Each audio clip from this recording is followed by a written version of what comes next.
우리 할렐루야 찬양대는 우리 교회에서 제일 어르신들로 구성되어 있는 그런 찬양대입니다. 그런데 놀라운 것은 늘 가장 새로운 찬송을 우리에게 이렇게 들려주십니다. 오늘도 주님을 안다라고 하는 것이 주님을 더욱 사랑하는 것이라고 하는 아주 귀한 메시지가 담긴 찬양이었는데요. 가히 우리가 마음에 새길 만한 믿음의 고백이라고 여겨집니다. 우리 늘 건강하셔서 귀한 찬양 변함없이 들려주시도록 우리 다시 한번 고마운 마음 담아서 박수하겠습니다. 오늘은 제의 수요일입니다. 사실 교우들만 괜찮으시면 우리 이마에 제를 바르면서 우리가 흙에서 와서 흙으로 돌아갈 존재임을 확인해도 좋겠다라고 여겨지는데요. 우리 초대교회로부터 이 제의 수요일이 되면 이마에 그 제를 바르고 우리가 한 줌의 흙에서 와서 흙으로 돌아갈 존재라고 하는 것, 그것을 고백해 왔습니다. 오늘부터 사순절기가 시작이 됩니다. 또 한 번에 순례길에 나서게 되는데요. 내게 주신 십자가, 때로는 잊어버리기도 하고 때로는 너무 힘들다고 외면하기도 하고 그렇게 우리가 제대로 지지 못했던 십자가를 다시 한번 새롭게 지고 주님을 따라가는 그런 걸음걸음 믿음의 순례길이 되어질 수 있었으면 좋겠습니다. 오늘 우리 계시록 말씀을 이어가도록 하겠습니다. 우리 16절부터 한번 찬찬히 보도록 하겠습니다. 자, 지금 요한이 밤모섬에서 그 주님을 바라보고 있는 장면인데요. 오른손에 7 별을 쥐고 있는 모습을 봅니다. 자, 우리 성경을 보면은요. 하나님은 오른손잡이가 아닐까 여겨질 만큼 하나님의 오른손, 주님의 오른손이라는 말은 여러 번이 등장합니다. 그러나 하나님의 왼손이라는 말은 한 번도 찾아볼 수가 없습니다. 자, 그렇다면 하나님이 오른손잡이라는 말일까요? 설마 그럴 리는 없는 일입니다. 주님의 오른손, 하나님의 오른손 할 때 이 오른손이 의미하는 것은 크게 두 가지입니다. 하나는 힘이 있다라고 하는 것이고요. 다른 하나는 언제든지 도울 준비가 되어 있다라는 그런 뜻입니다. 자, 오른손의 의미는 힘이 있다, 강하다, 능력이 있다라는 것과 함께 언제든지 도울 수 있는 준비가 되어져 있다라는 것이죠. 자, 그런 점에서 주님께서 왼손으로 7 별을 붙잡고 있는 게 아니라 오른손으로 붙잡는다라는 이 말은 능력 있는 손으로 붙잡으실 뿐만 아니라 언제든지 도와줄 준비가 되어져 있는 손으로 붙잡는다, 이런 뜻이 되어지는 겁니다. 자, 그러면 7 별은 무엇을 말할까요? 주님께서 오른손으로 7 별을 붙잡고 있는데요. 이 7 별은 교회의 심부름꾼을 의미합니다. 우리 20절 말씀을 보면 내가 본 내 오른손의 7 별과 7 금 촛대의 비밀은 이러하다. 7 별은 7 교회의 심부름꾼이요. 이 말은 천사라는 말을 번역한 내용인데요. 교회를 돕는, 오늘 우리식으로 이해를 하자면 성령으로 이해를 해도 크게 어긋나지 않을 이해가 됩니다. 자, 여기서 중요한 것이 있는데요. 주님께서 7 별을 붙잡고 계시다라는 이 짤막한 말 속에는요, 역사 의식도 담겨져 있습니다. 당시에 이제 이 로마 황제가 세상을 통치하는 것을 가리켜서 별들을 운행한다라고 표현을 했습니다. 자, 그런데 이 7 별을 누가 붙잡고 있는 거냐 하면 주님께서 붙잡고 계신 거예요. 그러니까 세상에 권력자가 세상을 쥐락 펴락하는 것이 아니라 주님께서 이 세상 권세를 가지고 계시다라고 하는 것을 오른손에 7뼈를 붙잡고 계신 이 주님의 모습은 나타내고 있는 것이죠. 자, 이 별들의 움직임, 그것에 의해서 역사가 달라지는 것도 아니고요. 세상의 권력자가 저 별들을 운행하는 것도 아니고 다만 주님께서 오른손으로 7뼈를 붙잡고 계시다라고 하는 겁니다. 자, 입에서는 날카로운 양날 칼이 나옵니다. 이제 좌우의 날선 칼, 양날 칼은요, 이제 성서학자들은 이 양날 칼을 두고서 율법과 복음이라고 이해를 하기도 했습니다. 그러니까 이 양날 칼은 구약을 대표하는 율법과 신약을 대표하는 복음을 나타낸다. 이렇게 빅토리누스라고 하는 교부는 이해를 했죠. 좌우에 날카로운 그 양날 칼이 나온다 그랬는데요. 여러분, 세상의 권력은요, 그들이 잡고 있는 날카로운 칼에 의해서 이제 그 출발을 합니다. 세상의 권력은 그들이 휘두르는 칼에 달려 있는 거 아니겠습니까?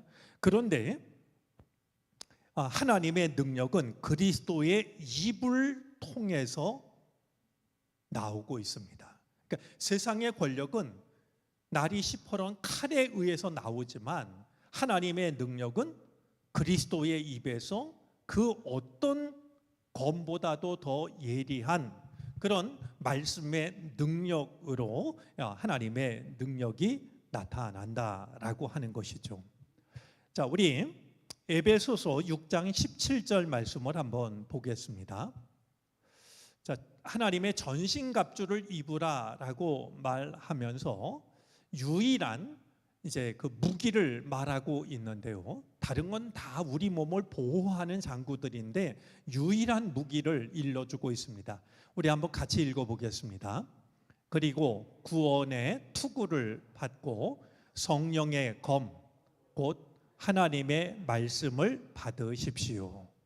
자, 하나님의 말씀을 두고서 성령의 검이라고 이렇게 말하고 있는데, 오늘 요한이 주님을 바라볼 때에도 주님의 입에서 날카로운 양날 검이 나온다, 이렇게 표현을 하고 있습니다.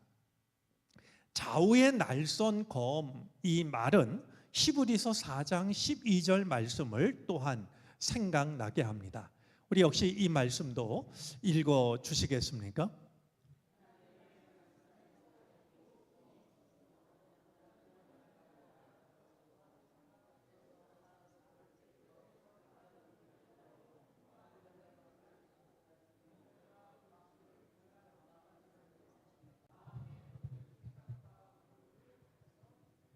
네, 하나님의 말씀은 살아있고 힘이 있어서, 예전 성경에는 운동력이 있어 이렇게 번역을 했었는데요, 어떤 양날칼보다도 더 날카롭다.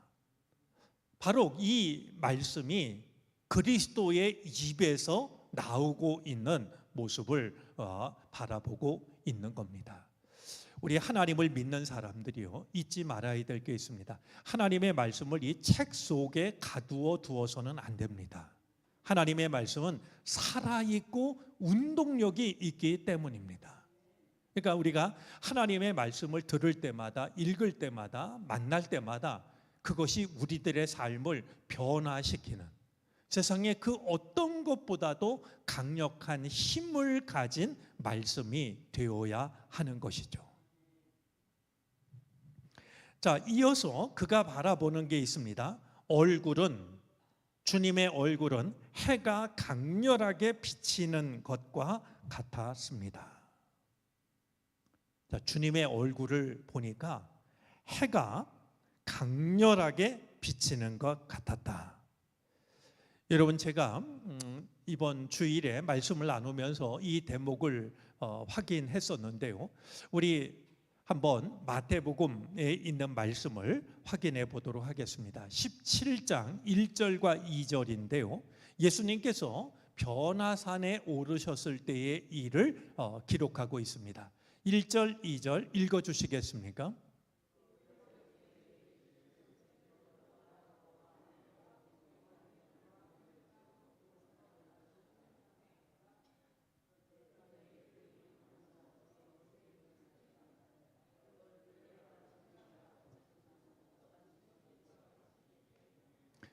다시 우리 1절 띄워 주시겠어요?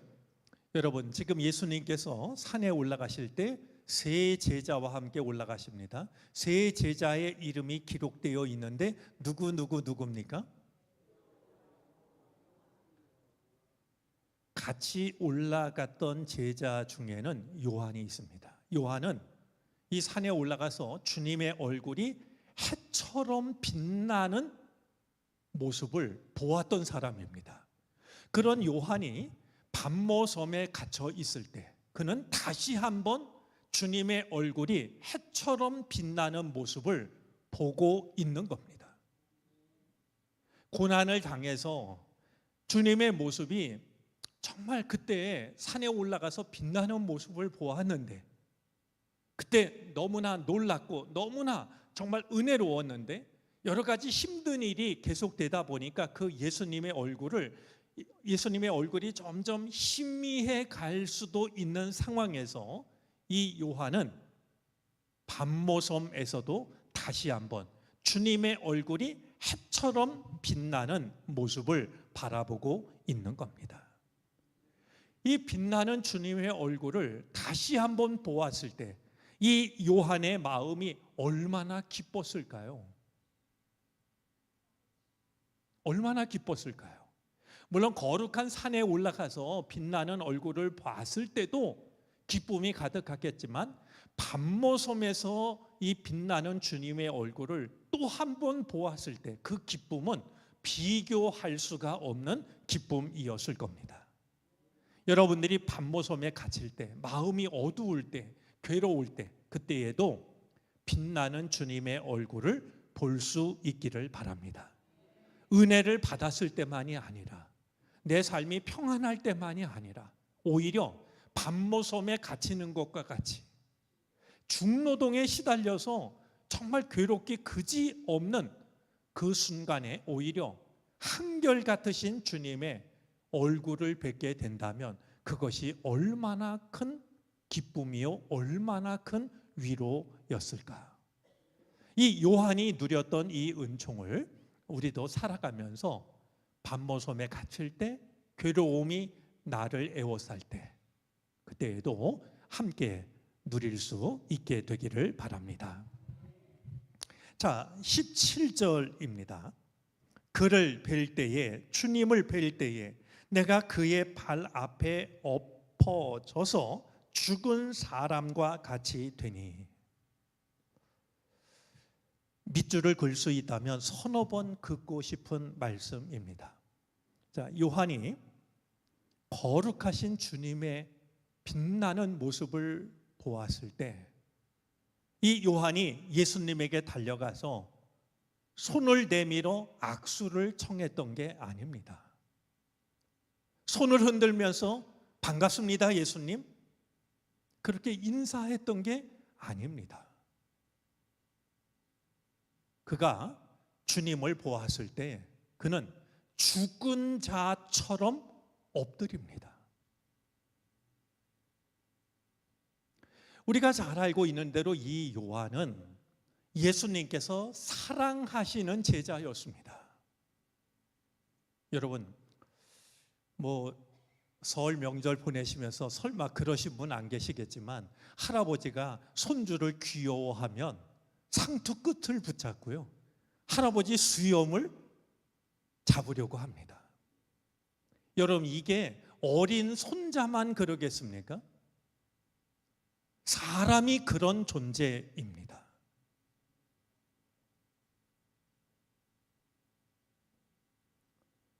이 요한은 예수님께서 사랑하시는 제자였음에도 불구하고, 그래서 조금은 가볍게 손을 흔들면서 대할 수도 있었을 것 같은데, 요한은 밤모섬에서 주님을 뵙게 되자 죽은 자처럼 그분 앞에 엎드리고 있습니다. 저는 우리 신앙인들이 꼭 기억했으면 좋겠다 싶은 속담 중에 하나가요, 한번 따라서 해보시겠습니까? 볕이 밝을수록 그림자는 진하다. 여러분, 그림자가 똑같은 그림자 아닐까 할지 몰라도요, 우리 속담에는요, 볕이 밝으면 밝을수록 그림자가 진하다라고 말하고 있습니다. 우리가요, 주님의 거룩하심을 깨달으면 깨달을수록 우리는 우리의 주님 앞에 감히 설 수 없는 존재라고 하는 것을 깨달을 수 있어야 됩니다. 사람과 사람 사이에서도 마찬가지입니다.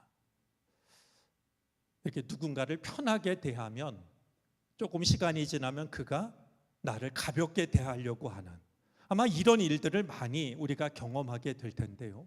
근데 정말로 된 사람은 누가 나를 편하게 대해주면 그를 정말 존경하는 마음으로 대하게 마련입니다.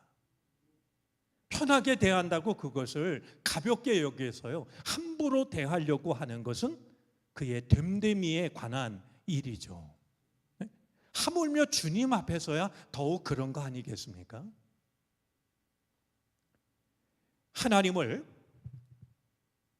믿기 시작하면서요, 하나님을 오래 믿으면 오래 믿을수록 잃어버리는 것이 두 가지가 있습니다. 하나는 웃음이고요, 다른 하나는 두려움입니다.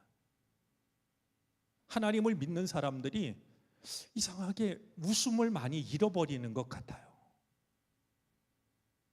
또 하나, 하나님을 오래 믿은 사람들이 잃어버리기 쉬운 것이요, 하나님을 두려워하는 마음이에요.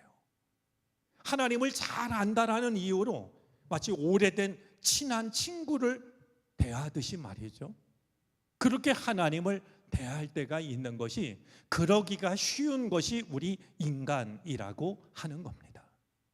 그런데 요한은 정말 주님의 제자였고 주님께서 사랑하시는 제자였지만, 밤모섬에서 주님을 배웠을 때 함부로 까불고 함부로 가볍게 대하고, 그것이 아니라 죽은 자처럼 엎드리고 있는, 이것이 우리 신앙에 주는 도전이 작은 것이 아니었으면 좋겠습니다. 주님께서 사랑하시는 제자였지만 주님 앞에서는 심장이 멎을 듯한 두려움을 보이고 있는 것을 보게 됩니다. 자, 그런데요, 이제 죽은 자처럼 엎어지자 주님께서 또다시 오른손을 얹고 말씀을 하십니다.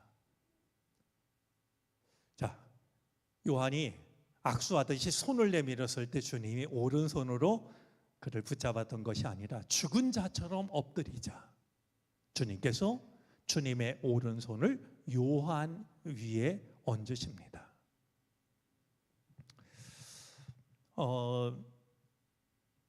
제가 전에 한번 아시시 프란체스코 수도원 이야기를 하지 않았을까 여겨지는데요.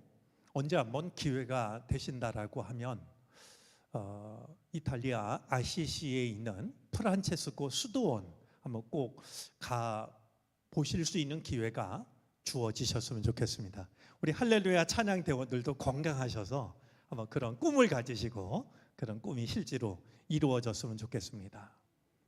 이 프란체스코가 죽을 때 나를 저 공동묘지에 묻어달라고 유언을 제자들에게 남깁니다. 이 공동묘지는 죄수들을 처형하고 묻는 죄수들의 무덤이었습니다. 그런데 이 프란체스코가 내가 죽으면 저 죄인들 가운데 나를 묻어달라고 한 겁니다. 그런데 지금 프란체스코 수도원은 어디에 서 있냐면 바로 프란체스코 무덤 위에 수도원이 서 있습니다. 그리고 그것을 전 세계에서 순례자들이 찾아오는 것이죠. 그런데 이 수도원에 가면은요, 지하에서 1층으로 올라오는 그 계단일 거라고 여겨지는데 조각품 하나가 있습니다. 제가 아는 한 장로님은 그 조각품을 보고서 그야말로 대성통곡 엉엉 우셨다고 그럽니다. 부인이 있는데도, 자식이 있는데도, 손자 손녀가 같이 있는데도 이 당신의 감정을 주체하지 못하고 대성통곡을 했다는 거예요. 그 조각상이 어떤 조각상이냐 하면 예수님이 십자가에 달려 못 박히셨는데 그 아래 한 사람이 예수님의 발 앞에 엎드려서 예수님을 끌어안고 있습니다. 바로 프란체스코입니다. 주님의 십자가 아래에서 이 프란체스코가 엎드려서, 오늘 요한처럼 말이죠, 엎드려서 주의 십자가를 이제 끌어안고 있는데요, 주님께서 주님의 손을, 십자가에 못 박히셨던 손을 내려서 프란체스코를 어루만져 주시려고 하는 그 장면입니다. 제가 나중에 그 장로님께 왜 우셨어요? 여쭤보니까 나는 언제나 저 은혜를 누릴까? 주님께서 당신의 손을 내밀어서 나를 어루만져 주시는 저 은혜를 나는 도대체 언제 누릴 수 있는 것일까? 너무나 마음이 아파가지고 울음을 참을 수가 없었다는 거예요. 우리가 주님 앞에 스스로 죽은 자처럼 엎드리게 될 때 주님은 우리를 그냥 내버려 두시는 것이 아니라 오른손을 우리 위에 얹어 주십니다. 우리 아시시 수도원에서 보았던 그 한 조각상처럼 우리들도 주님 앞에 언제나 나 자신을, 내 생각, 내 고집, 내 자아를 주님 앞에 내어놓을 수 있기를 바라고, 그것이 그냥 흉내를 내는 게 아니고 입술로 그러는 게 아니라 실제로 죽은 자처럼 그렇게 엎드러지고, 그때 주님께서 주님의 오른손으로 우리를 어루만져 주시는 그런 귀한 은혜를 누릴 수 있게 되기를 바랍니다. 자, 이제 주님께서 오른손을 얹고 말씀하시기를 두려워하지 말아라. 나는 처음이요 마지막이요, 처음이며 마지막이요 살아있는 자다.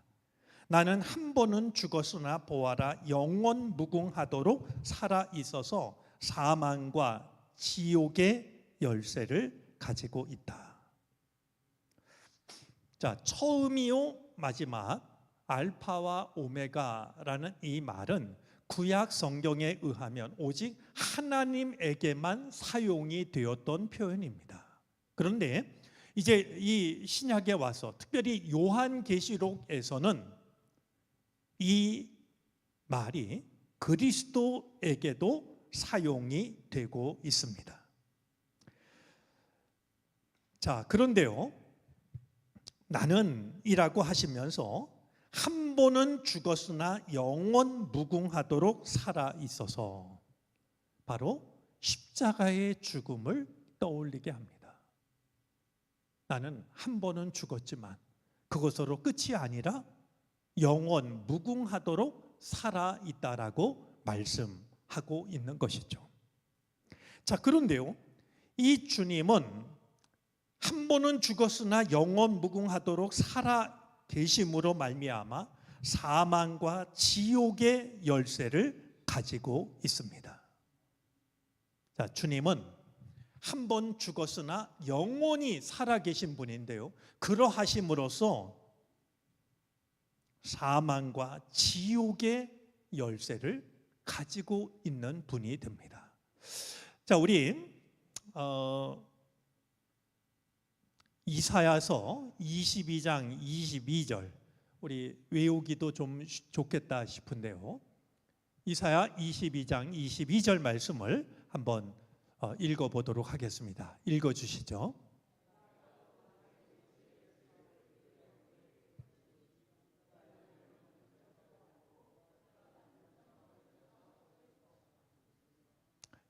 네, 이 말씀은 이제 계시록 3장 7절에도 다시 한번 언급이 되고 있는데요. 우리가 그때 다시 한번 확인하도록 하고요. 자, 하나님께서 다윗 집의 열쇠를 그의 어깨에 둘 것이니 이제 주님을 예시하고 있는데요. 그가 열면 닫을 자가 없고 그가 닫으면 열 자가 없을 것이다. 여러분, 열쇠의 기능은요 두 가지입니다. 열쇠 그러면 여는 것만 생각할지 모르겠는데요, 아닙니다. 열쇠를 가지고 우리는 잠그기도 합니다. 당연한 거 아니겠습니까? 그런데요, 주님이 가지신 이 열쇠는요, 주님이 열면 닫을 자가 없는 열쇠입니다. 그리고 주님이 닫으면 열 자가 없는 열쇠를 주님이 가지고 계십니다. 이 주님을 사랑하고 신뢰할 수 있기를 바랍니다. 주님이 우리와 함께 하시면 열지 못할 것이 따로 없습니다. 아무리 복잡한 문제도, 아무리 어려운 일이라 할지라도 주님의 열쇠로 그 문제를 주님께서 해결하신다면 주님이 열지 못할 문제는 이 땅에 없다라고 하는 겁니다. 또한 주님이 닫으시면 열 자가 없습니다. 주님이 우리를 지키시면 우리를 해야 할 자가 세상에 따로 없는 것이죠. 자, 주님께서 이 열쇠를 가지게 된 것은 하나님의 뜻에 따라 한 번은 죽었지만 영원 무궁하도록 살아 계시기 때문입니다. 우리의 연약함도 아시고 우리의 한계도 아시고 그러면서 영원토록 살아 계신 분이기 때문에 사망과 음부의 열쇠를 가지실 수가 있었던 것입니다. 자, 이제 19절 말씀입니다. 그러므로 너는 내가 본 것과 지금의 일들과 이 다음에 일어날 일들을 기록하여라. 내가 본 것, 이거는 그리스도에 대한 환상입니다. 주님의 모습이죠. 지금 있는 것, 7 교회에 주시는 메시지입니다. 그리고 장차 될 일들은 요한계시록 4장으로부터 22장에 기록된 말씀들이 됩니다. 내가 본 내 오른손에 7 별과 7 금촛대의 비밀은 이러하다. 7 별은 7 교회의 심부름꾼이요 7 촛대는 7 교회다. 오늘 이렇게 말씀이 맞춰지고 있습니다. 자, 우리 오늘 이 말씀을 가지고요 몇 가지를 좀 정리해 보도록 하겠습니다. 이제 주님의 모습을 이 요한이 바라보고 있는데요, 그는 반모섬이라고 하는 단절된 곳에서, 세상에서 단절된 반모섬에서 주님의 눈을 바라봅니다. 자, 14절, 눈은 불꽃과 같고 했는데요, 그는 사방 정말 어디를 둘러보아도 어떤 것도 보이지 않는 그런 절망적인 상황 속에서 바로 주님의 눈을 바라보는 겁니다. 또한 지금 나이도 많고 하루 종일 채석장에서 일을 해서 지칠 대로 지친, 약해질 대로 약해진 이 요한이요, 주님의 강한 발을 바라보고 있습니다. 우리 15절이죠. 발은 풀무불에 달구어낸 놋새와 같고 어떤 곳에도 무너지지 않는, 어떤 곳에도 쓰러지지 않는 주님의 강한 발을 바라보는 겁니다. 내 발목에 힘이 하나도 없을 때, 정말 지쳐 있을 때 주님의 강한 발을 바라보는 것이죠. 자, 요한은 이제 이 밤모섬에 끌려와 가지고요, 어떤 누구에게도 복음을 전할 수가 없게 됩니다. 그런데 이 요한이 주님의 음성을 듣습니다. 지금 나는 복음을 전할 수가 없지만, 그렇다고 벙어리가 되거나 귀머거리가 되는 것이 아니라 오히려 주의 음성을 듣고 있는 겁니다. 우리 이번 주 금요일 날 말씀을 나누겠습니다만, 우리가 아이들을 키워보면요, 저는 제 아이들 키울 때 언제가 제일 귀여웠냐 하면, 저는 이렇게 표현합니다. 입 떨어질 때와 발 떨어질 때가 제일 귀엽다고 말이죠. 애들이 불안해가지고 이렇게 서 있다가 발을 하나씩 뗄 때 말이죠, 걸음마를 할 때, 이게 얼마나 놀라운 순간이에요. 또 하나 놀라운 순간은 입이 떨어질 때예요. 아이들이요, 어느 순간 말을 하기 시작하면은요, 어디서 저런 말을 배웠을까 싶은 말들을 하기 시작합니다. 제 큰딸 아이가 아주 어렸을 때요, 정말 단강에 친구들이 아무도 없잖아요. 그래서 이 아이가 말이에요, 아침에 일어나면, 그리고 밤에 잠이 안 오면 늘 했던 일이 뭐냐면 책을 가져와서 읽어달라는 게 일이었어요. 친구가 없으니까. 그러면서 어느 날 그러더라고요. 자기한테 글씨를 가르쳐 달라고. 응?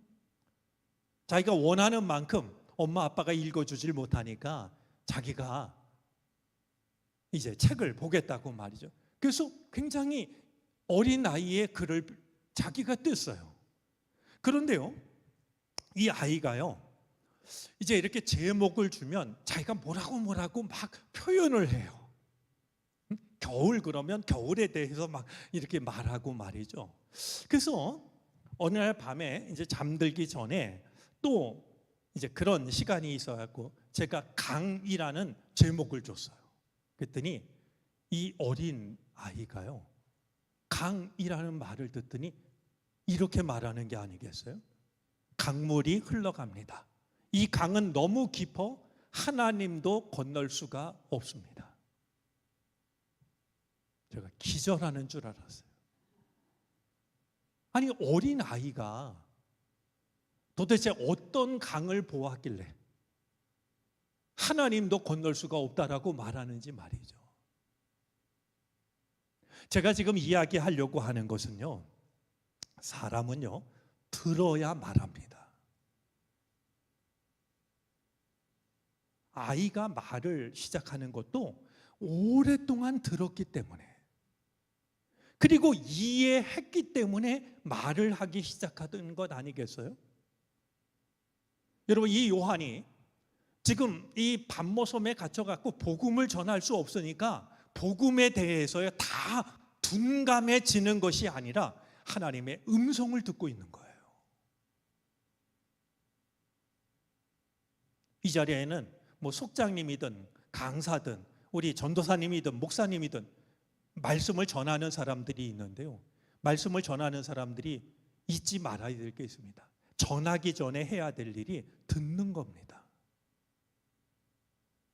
이게 빠져버리면은요, 우리는 사람의 말을 할 수밖에 없어요. 요한이 복음을 전할 수 없었지만 그럴 때일수록 주의 음성을 들었던 걸 우리는 기억할 필요가 있습니다. 자, 이 요한이요, 교인들이 얼마나 보고 싶었을까요? 제가 2주 코로나 때문에 끌려가 가지고 격리한 적이 있는데요, 여러분들이 정말 보고 싶더라고요. 어떻게 예배를 드릴까? 누가 나오셨을까? 별일은 없으실까? 여러분, 2주 여러분을 못 봤을 때도 그렇게 여러분들 얼굴이 그리웠다면 요한이 밤모섬에서 얼마나 교인들이 보고 싶었겠어요? 그런 요한이 어떤 모습을 보냐 하면 주님께서 7 금 촛대 사이를 거니시고 7 별을 오른손에 붙잡고 있는 모습을 보는 겁니다. 아, 내가 하지 못해도 주님이 교회를 지키고 계시구나. 주님이 우리 교인들을 돌보고 계시는구나. 이것을 바라보았던 것이죠.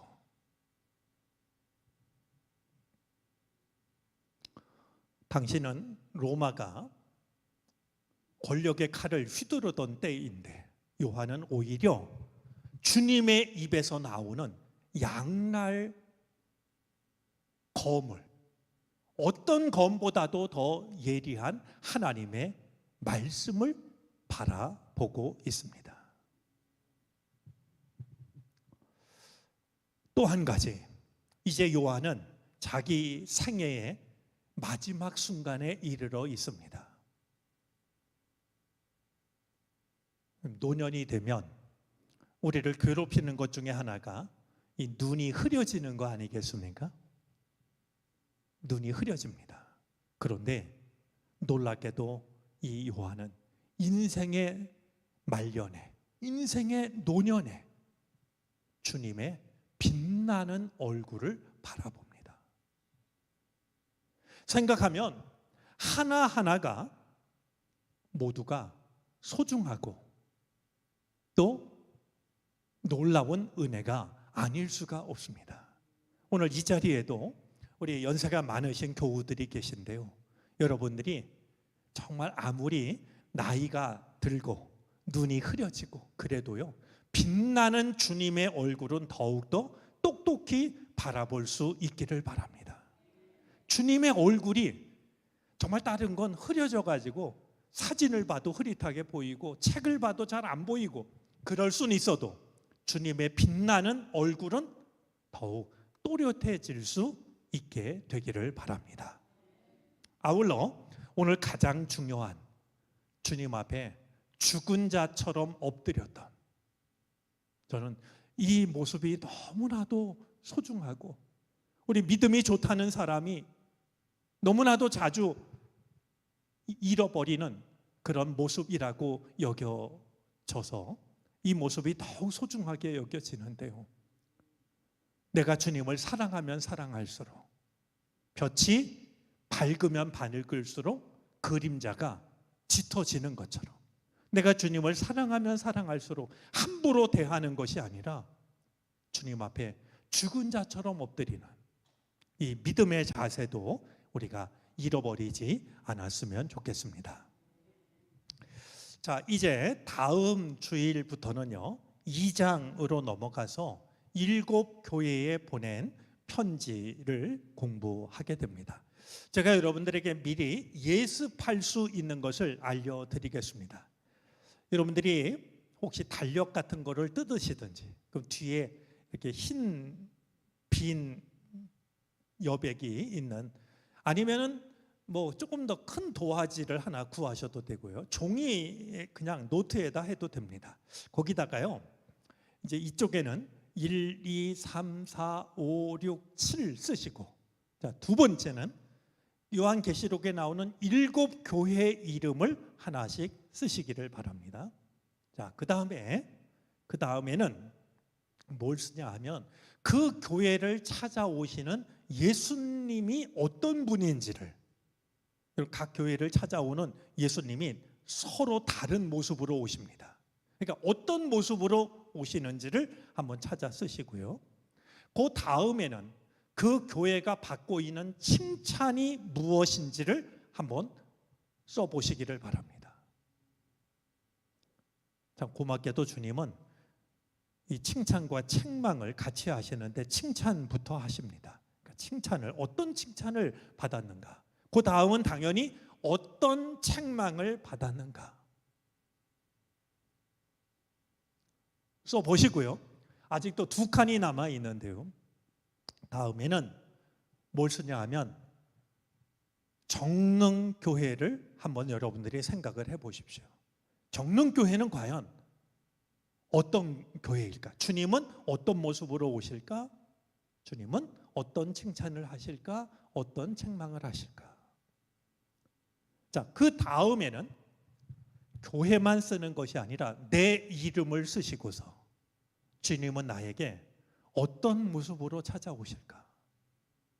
나에게 칭찬을 하신다면 무엇을 칭찬하실까? 책망을 하신다면 무엇을 책망하실까? 제가 숙제 검사를 따로 하진 않겠습니다. 다만 이제 이번 다음 주부터 우리 7 교회에 보낸 편지를 하나씩 우리가 공부하게 될 터인데, 아마 이것을 정리해 두시면 이 공부를 할 때 큰 도움이 될 겁니다. 이게 7 교회에 보낸 편지를 우리가 한 주에 공부할 건 아니니까 공부하면서 다음 주까지 못하신 분들은 한번 정리를 해 보셔도 좋을 것 같습니다. 자, 우리